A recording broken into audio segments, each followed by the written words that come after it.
рамках Года культуры в Северной Осетии выступит с сольным концертом оперная звезда Вероника Джиоева. Об этом журналистам стало известно на пресс-конференции, прошедшей в Осетинском театре. Несмотря на огромную занятость, как истинная осетинка, Вероника Джиоева посчитала для себя необходимым в 10-ю годовщину бесланской трагедии дать в городе сольный концерт.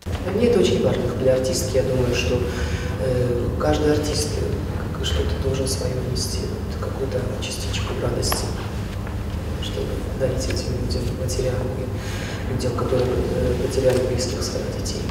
Буду исполнять шедевры мировой оперной музыки, значит, и, конечно, арии, которые полюбились моим поклонникам после Большой оперы.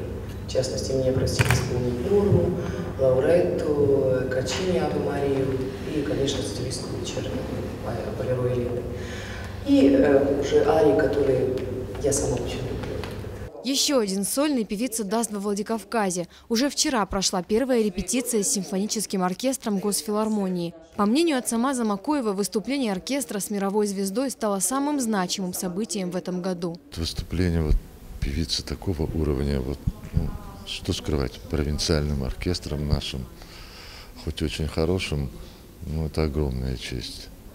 С этим можно сравнить те времена, когда с нашим оркестром дирижировала Вероника Дударова, или Валерий Гергиев, или Туган Сохиев. И вот такая звезда, как Вероника Джиоева. Поэтому в этот момент оркестр собирается.